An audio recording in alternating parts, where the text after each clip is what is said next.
young kings are dying, and then it's like it's kings killing kings, and then it's the police killing kings. It's a really retrogressive evolution that we're partaking in right now. And I think telling people to calm down and stop, and y'all need to squash that, I don't think that's the appropriate thing to say at this particular moment. I want to send my blessings and my well wishes out to the families of everybody who passed away, all of the rappers that passed away. If you think about it, it's like, I guess I can understand what everybody is going through. I'm a little bit older now, so I'm in a different headspace. But as logical as you can look at it, just think about it. We're in music. This shit is music. I understand we all come from different kinds of backgrounds, and we all got, you know, the element that we come from, that we had to make our adjustments, and we had to do what we had to do to survive. But I just feel like when you get into this music shit, because of the way that it's portrayed, and sometimes you gotta be, sometimes some artists choose to be a character, or, you know, it's all kinds of shit going on in a young black man's head when he's young, still trying to find his place in this shit, and still trying to find a way to cut through the noise and trying to figure out something to do so that he or she matters. You know what I'm saying? So sometimes if you come from nothing, you're willing to do something, you know, that may go against something that you may have previously stood for, in order to take that leap of faith at that chance and that opportunity to actually make it, or whatever you perceive making it as. I always say this, like, my words are just a product of who I am. I don't believe in censorship in art on no level. I don't condone it. I don't think that artists should be censored, volume turned down. I think expressive people, artistic people, are some of the most important people walking the earth, because they can provide so much. And I don't think that should be like limited in any sort of way. And that's hard to explain to somebody who's not creative. But it's real easy for hip hop to get catch a bad break, like a raw deal, and kind of like get blamed, you know, the content in our music get blamed for everything that's going on. And to me, that's a cop-out. I honestly feel like if you are like a writer, or you just a regular listener, regular run-of-the-mill listener, if you've never yourself listened to any hip-hop and it's influenced you to go commit crime, if you yourself have never been in a position where you've listened to music and it's made you commit crime that you didn't want to commit, then why would you assume that it would have that effect on somebody else? I just don't think that's a logical way of looking at things. I think hip-hop music can take you to a place where it's visual. So, you know, it can take you to a place that's kind of like a fantasy land where you just visualize things. You know, we've all visualized us with M16s and fucking slaughtering rooms of people just from watching movies. You know, it's just that. And I think music is good for taking you to that place, but I've never heard of an instance, or I don't know any facts that would support that music was responsible for turning somebody who's not a killer into a killer. There's nothing musically that can happen. There's nothing that can be said in a record that can make somebody who's not capable of killing a killer. And then on the flip side to that, if it's somebody who has their mind made up that this is what they're going to do, I don't think that there's anything that can be said in a song that can talk somebody out of it. I think it's just like that when it comes to that kind of crime. And I think a lot of these behaviors are kind of like socially engineered to a degree. So there are places to place blame. I ain't gonna get into that right now. But and then also, you know, the people who the artists who express themselves and don't have the good intent, that's always going to exist, because hip hop is commercial now. So you're going to have casual fans, and you're also going to have casual artists, people who are going to come in and they're just going to blend in. They're going to blend in and they're going to do whatever they think the people want, you know, and they're going to behave however they think that the people want.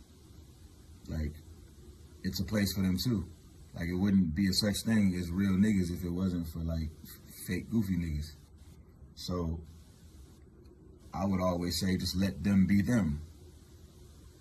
It's just hard for me to feel like I'm looking at the room right now, and I feel like it's outside forces. It's a lot of goofiness that's kind of fueling these like situations. Like, what is this shit over? You know what I mean? Like, I was in some serious beef as a recording artist, real serious beef, and just retroactively looking at it, like, this at the root of it is over nothing. It's usually over nothing. Not proper communication, and it's something about the street shit, the street codes, and like all of these rules that we make up and we create for ourselves in the street. It's something about that shit that niggas think that when they get into the music business, that they have to bring it into the music business and it spills over. And that point right there, that's a point of contention for me. I'm not, you know, necessarily a street nigga, but I think that some of the street shit needs to stay out there. I don't think that it should be brought into the subscribe for more, bro. Now, please don't misconstrue that as me trying to censor anybody, because if you're naturally just a street nigga, you're a decorated street nigga, you're a real nigga, you're a loyal nigga, you're a solid nigga, all of these things, you're gonna be that. You're gonna naturally be that. Nobody's gonna be able to change that. Nobody's gonna be able to remove that. So you automatically don't have to try hard to be that. This whole theory that you gotta, when you get into this game, you gotta hire shooters and you gotta have security. No fucking rapper should need security. No rapper should need security to go back to his hood. You know what I mean? And, you know, I can understand people jealous and shit like that. Okay, yeah, we all went through that. But I also want to see the youngins grow from that. We all went through that phase, but I want to see the youngins grow from that. Like, some of my greatest moments just as a fan, following certain people, was just watching them hit a different point just in life and open up a new door maybe to their personality. It's fun to watch Mano right now. I like Mano a lot because I feel like we're seeing a different side to him.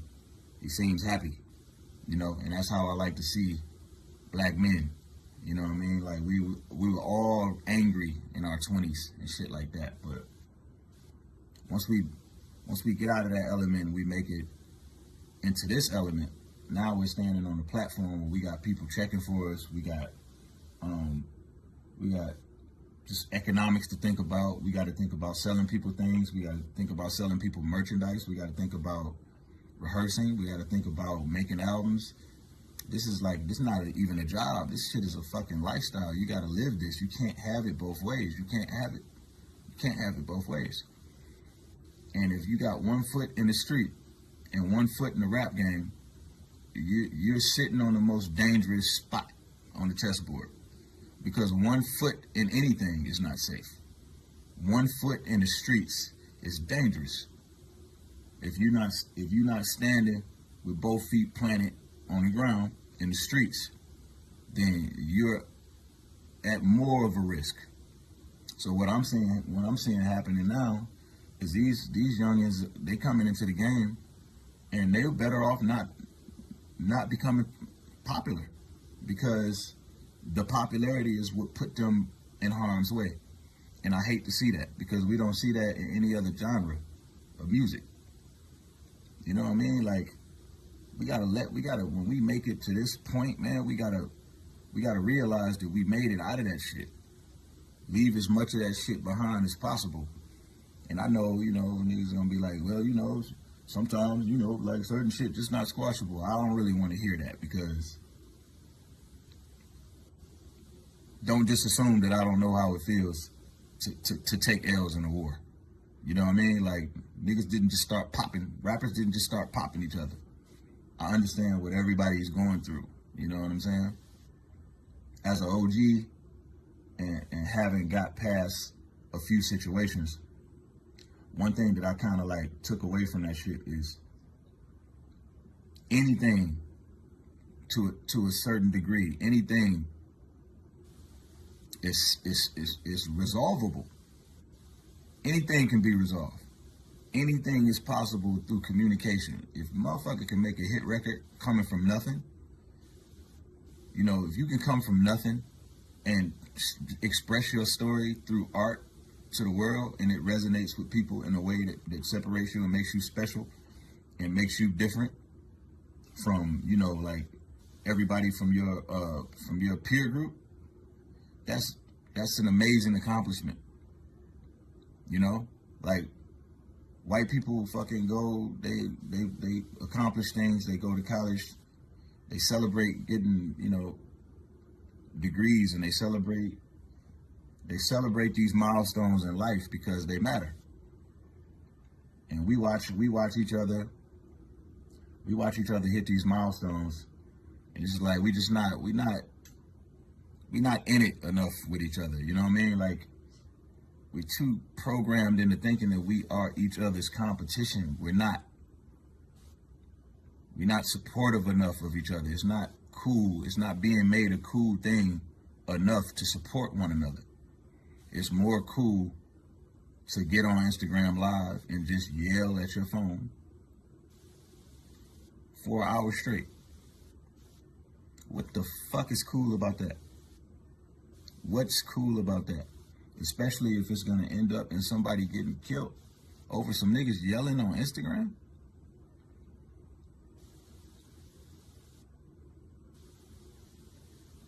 I don't think we all taking into consideration the influence that we have just having the platform, and the way that our actions and our words affect the generation coming behind us. It's going to dictate the way that they do things. And we just got to start putting some things into perspective, and we got to start taking some steps to organize some things. Some of the street shit can stay in the street. All of these codes and all of that shit shouldn't apply to rappers.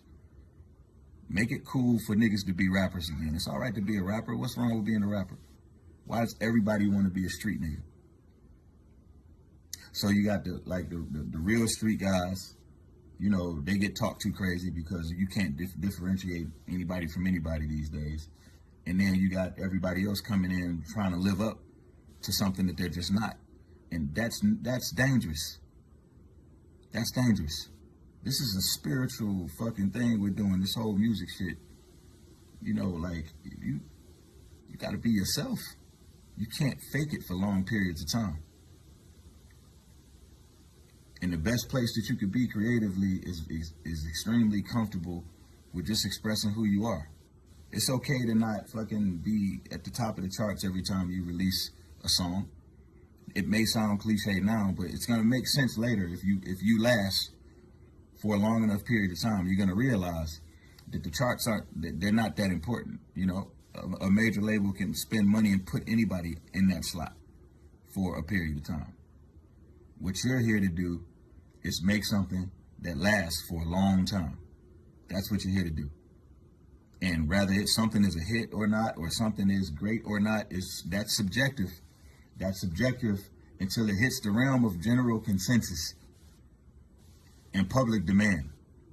Stevie Wonder, Michael Jackson, Prince, their music transcends generation after generation after generation after generation. It's not explainable.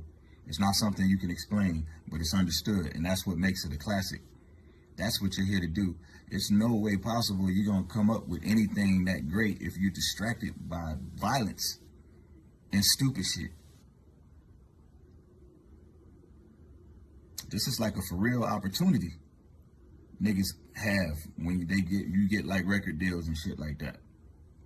I love seeing y'all young niggas win. I love it. I love it. I love seeing y'all support each other when y'all support each other. I love that shit. I hate seeing y'all fuck up each other. I hate seeing y'all do that to each other because y'all don't have that same energy toward the people who really hate you. The people who really, really, really don't mean you well. I'm Prophet Muscle, the only man in the world who can do handstand push-ups with his fist on concrete.